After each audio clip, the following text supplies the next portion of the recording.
નમસ્કાર, હું છું એન્કર અર્પિતા પટેલ. આપ જોઈ રહ્યા છો news snap channel. News snap ચેનલમાં દર્શક મિત્રો આપનું હાર્દિક સ્વાગત છે. દરરોજ નવીન સમાચાર જોવા માટે સતત અમારી સાથે જોડાયેલા રહો. ફરિયાદો થાય મોટી ફરિયાદો પછી માનો કે જનતા ઉપર આપણે જનતાને દારૂના અડ્ડા ઉપર રેડ કરી તો કાર્યકર્તાનું સન્માન કરવું જોઈએ. હું હોઉં તો સન્માન કરું, પણ આ તો સન્માન તો દૂર, એને એટ્રોસિટીમાં આપણે કેસ કરાવડો. એટ્રોસિટીમાં ફરિયાદ થાય છે ને ઈ જ સેકન્ડે ઉપડી જાય છે એટ્રોસિટીમાંથી. એસપી શ્રીને લેખિતમાં આવે છે કે સાહેબ મને કોઈ એટ્રોસિટીમાં ફસાવવાની કોશિશ કરે છે. સાહેબ એટ્રોસિટીનો દલિતો એસટી એસસી સમાજ માટેનો કાનૂન વ્યવસ્થા છે, એને પ્રોટેક્શન માટે. આવી રીતે સુપ્રીમ કોર્ટ સુધી જાય છે એટ્રોસિટીના કેસમાં ફરી એમ કહે સુપ્રીમ કોર્ટ કે ભાઈ આ ખોટો છે, આ ખોટો છે, ખોટો છે, કાયદો ખોટો બનાવી દેશે એમનું સમાજ. તો એ સમાજને પણ કેટલું નુકસાન છે. બીજું કે આ વસ્તુ થયા પછી ધરપકડ કર્યા પછી આયો હાજર ન રહી, મરજી પડે ત્યારે આયોની મીટિંગ આવી જાય. આયોની દીકરી હોત તો શું થાય? આઈએસપી ની દીકરી હોત તો ત્યાં એટ્રોસિટીમાં તો બહુ દુઃખદ કહેવાય યાર. અને કોના હિસાબે થાય? તમે ભાજપનો કયો નેતા છે? મને ફોન કરો, હું કહી દઉં એને. હમણાં તમારી અહીંયા પગે પડીને તમને કહી દે ભાઈ એને છોડી દો. આવી રીતે ચાલશે. અને બીજી વસ્તુ કે જે બ્રાહ્મણ સમાજનો યુવાને આપઘાત કર્યો છે, 18 નામો છે સુસાઇડમાં, 16 નામો ભાજપ વાળા છે, એક ધરપકડ નથી થતી. અને આ એટ્રોસિટીમાં રાતોરાત કાયનાતબેનની ટીમને ધરપકડ કરી લે છે, ખુલ્લેઆમ કરે છે પેલા લોકો. એટલે કાનૂન શું? આપણે કાનૂન શેના શપથ લઈએ? 30 વર્ષની ભાજપની સરકાર હોય તો એનો મતલબ નથી કે આપણે કાર્યકર્તા બની જઈએ. મારે એસપીસી ને એ જ કેવું છે. તે દિવસે મેં એસપીસી ને ફોન કર્યો છે કે ઈશુદાનભાઈ હમણાં 2 મિનિટમાં તમને જવાબ આપું, 2 મિનિટમાં જવાબ આપું. આ શું થઈ રહ્યું? શું 2 મિનિટમાં આપણે જવાબ આપીએ? એની ધરપકડ કરીને ખોટી ફરિયાદ કરી દીધી. અને આજે 11 વાગે થવાનો, જો 3 વાગે થવાનો, આયુ હાજર નથી થતો. અને દર વખતનું છે મરજી પડે ત્યારે જયારે કોઈ સામાન્ય જનતા હોય એટલે આયુને ગુમ થઈ જાય. તમારે ભાજપનો નેતાને ધરપકડ થાય આયુ હાજર ન રહી જોઈએ, બીજે દિવસે બદલી કરી નાખે છે ડાંગમાં. તમારો ભાજપ આ તમારો શબ્દ થોડો વ્યાજબી નથી લાગતો. હા તો સાહેબ તમે મને કહો. મને ઓળખો કદાચ નહીં ઓળખો, પણ હું આપને ઓળખું છું. આજે તમારો શબ્દ છે કેટલી પીડા હશે? અમે આપની પીડાને અમે સમજી શકીએ છીએ, પણ આજે તમારો જે પછી રાજકીય પાર્ટીનું નામ લો છો ને, એટલીસ્ટ મારી સામે તો આજ નહીં. કેમ કે તમારો શબ્દ એ થોડો ગેરવ્યાજબી લાગે છે. હું શું કહું સાહેબ, તમારી પાર્ટી આપ તો બિલકુલ ભણેલા ગણેલા છો, આપ તો બિલકુલ અનુભવી છો. આ શબ્દ થોડો ગેરવ્યાજબી છે. તમે ખાલી સરકારી કર્મચારી સાહેબ તમે ખાલી શબ્દ ગેરવ્યાજબી લાગ્યો હોય તો એક પ્રતિષ્ઠિત ડોક્ટર જેને એપોઇન્ટમેન્ટ માટે 2 દિવસ લાગે છે, બરોબર, ઈ બેન પ્રજા માટે થઈ અને દારૂના અડ્ડા પકડાવે છે અને સન્માન કરવાની જગ્યાએ એને જેલમાં નાખીને પછી જેલમાં રહી એવા ષડયંત્ર કરે તો કેટલું ખોટું લાગતું હશે? આ બધા કેટલા ગેરવાજબી છે. બધાને જેલમાં નાખી દો એટલા. મારું કન્સર્ન એ છે કે હું તમને, મારો તો પોલીસ મિત્રોમાં સંબંધી છે, નથી એવું નથી. બધાની મજબૂરી હોય, પણ એટલી હદે સાહેબ મજબૂર ન રહેવું જોઈએ.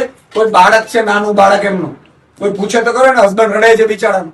પ્રતિષ્ઠિત નાગરિકો છે, પ્રતિષ્ઠિત ડોક્ટરો છે, અને તમે એને કહી દો ભાઈ લૂંટમાં, અને તમે એફઆઈઆર લેતા પહેલા એટ્રોસિટીમાં તપાસ તો કરો. સીધી ધરપકડ કરીને અંદર નાખી દીધી. આ જ એટ્રોસિટીમાં કોશિંગ હું કરાવી લઈશ, પછી કયો પોલીસ અધિકારી જેલમાં જશે? અને બીજું કોર્ટનો વિષય છે, એ તમને કહું છું, તમને ઈ કાનૂન આવી જાય સાહેબ. રાજકોટ સાહેબ, મારું કહેવાનું છે થોડીક માનવતા રાખીએ. અને એસપી શ્રીની જવાબદારી બને, ડીએમ કલેક્ટર શ્રીની જવાબદારી બને કે એના જિલ્લામાં આવું ન થાય. કલેક્ટર શ્રી, કલેક્ટર ઉપરાંત ડીએમ છે, ડિસ્ટ્રિક્ટ મેજિસ્ટ્રેટ. કરીએ છીએ શું આપણે? આવા પ્રતિષ્ઠિત નાગરિકોને જેલમાં નાખીને શું આપણે શું સાબિત કરવા માંગીએ? તમે કોઈ બોલતા જ નહીં, કોઈ રેડ ન કરતા નહીં તો અમે તમને નાખી દેશું. બહુ અધિક ચોક્કસ આપની લાગણી જે છે હું એસપી સાહેબ આવશે એમની સમક્ષ મૂકીશ, અને જે કંઈ બી છે આપના જે બી શબ્દો છે, જે બી લાગણી છે, અને આપની જે કોઈ બી રજૂઆત છે એને હું સાહેબ શ્રી સમક્ષ ચોક્કસથી મૂકીશ. આઈઓને કહેજો હાજર રહીએ તો આઈઓ હાજર ન રહ્યો તો પર્સનલી દુશ્મની આઈઓ સાથે થઈ જશે. 3 દિવસ અને એની જિંદગીમાં નોકરી કરવાનો લાયક નહીં રહેવા દઈએ. અને આ બધા ચાલુ છે એ હજી પાછા અમે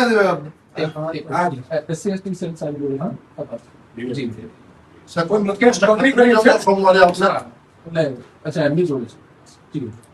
સોમવારે આવ્યો તો તમારી સાથે આજે તો હું આપને કહું, આજે હું પણ કલેક્ટર કચેરીએ અમારી દરિયાઈ સુરક્ષાને લગતી મીટિંગમાં હતો. એમાં આજે આઈઓ જે છે, કદાચ જો ચૌધરી સાહેબ હોય, કે હું આજે જ હાજર થયો છું લગભગ 10 વાગે. એટલે એમાં અમે લોકો આજે લો એન્ડ ઓર્ડરની મિટિંગ હતી, ડીકોર્ટની મિટિંગ હતી, બધી કલેક્ટર કચેરી ભુજ ખાતે મિટિંગો હતી. એટલે એ મિટિંગોમાં અમે બધા જ ત્યાં આગળ હાજર હતા છે. એટલે કદાચ આજનું જો કાલે જો કાલે ચોરી જાય સાહેબ, process, તો એમનું ભુજ મિટિંગમાં સવારે મારી જોડે હું એ જ કહું છું That I am sure. મીટિંગો હોય. હવે તમે જે મને વાત કીધી ને સાહેબ ભાજપ પડી, હું તમને સાબિત કરી દઉં. મારે કોઈ નામ નથી લેવું. આ પહેલા પણ એટ્રોસિટી થયેલી છે, કોઈ ધરપકડ નથી. આ પણ નહીં, એમાં હું એ જ કહું છું ને, એમાં એટલે આજે તકલીફ જ પડે છે મને એ નથી કે તમે ઓન કોઈ અમને ફાંસી લટકાવી દો, ચાલો ઈશુદાન ગઢવીનો આ એને લટકાવી દો, પણ બીજાનું ગુનો કરે એને લટકાવો તો ખરા. આજે મારું કન્સર્ન એ છે, જી. ઈ છોડી દો. ચાલો આજે અમારી સાથે દુશ્મની લઈને તમે કરવો શું માંગો છો? ભાજપ તમને છોડાવવા નહીં આવે. મેં એસપી ને જેલમાં નાખવાના દાખલા છે, આમાં વ્યક્તિગત કોઈને તો કશું એ ન નહીં કરે હોય. ને વ્યક્તિગત. આમાં આપ બી તમે માની લો કે મારા ઉપર બે ફરિયાદ કરી શકશો, હું આખા ગુજરાતમાં કોઈ દારૂનો અડ્ડો હતો તો કાર્યક્રમ નહીં થવા દો, તમે શું કરી શકશો? તમે સસ્પેન્ડ થશો, હું નથી તો તમે આપણે ઝઘડીએ જી. પાર્ટીની ભાજપના ઈશારા ઉપર. આ રીતે યાર કોઈ દારૂનો લો, હું તમને આ તો નથી મારી પાસે તે સત્તા, બાકી તમારી અધિકારીનો મોબાઈલ હું ચેક કરીને એને FSL માં મોકલીને કરી દઉં કે કોણે તમને ફોન કરેલો છે, તમારા અધિકારીઓને. સી આમાં હું આપને કહું, વ્યક્તિગત રીતે કોઈને કોઈનાથી કોઈ દુશ્મનાવટ હોય એવું હું નથી માનતો. એમાં કોઈ પણ હોય, whoever. બીજી વાત, કોઈ મુદ્દો કોઈ પણ FIR થાય તો it's a matter of investigation, અને આઈઓ ને અનુકૂળતા, મતલબ જે કોઈ બી FIR ના પુરાવા કે ના આધારે, દરેક આઈઓ અલગ અલગ છે, દરેક કોર્ટના વ્યૂ અલગ હોય છે, એમ આઈઓ ના પણ વ્યૂ હોય, એ પ્રમાણે એને પુરાવાને એના આધારે એને તપાસ કરીને કામગીરી કરતા હોય છે. જ્યાર સુધી કોર્ટમાં હાજર રહેવાનો પ્રશ્ન છે તો હું જાણી લઈશ, અને એસપી સાહેબ સુધી વાત પહોંચશે, કદાચ હું પોતે વ્યક્તિગત રીતે પણ આઈઓ સુધી વાત પહોંચતી કરીશ, અને નામદાર કોર્ટમાં પણ આપ કહી શકો છો, નામદાર કોર્ટ પણ તાત્કાલિક બોલાવી શકતી રહેશે. કદાચ કોઈ પરિસ્થિતિઓમાં મને જ આજે જ હમણાં મેં એક લેટર વાંચ્યો FIR છે, તમે વાંચી છે? FIR માં નહીં, એ ઉભવા લાયક નથી.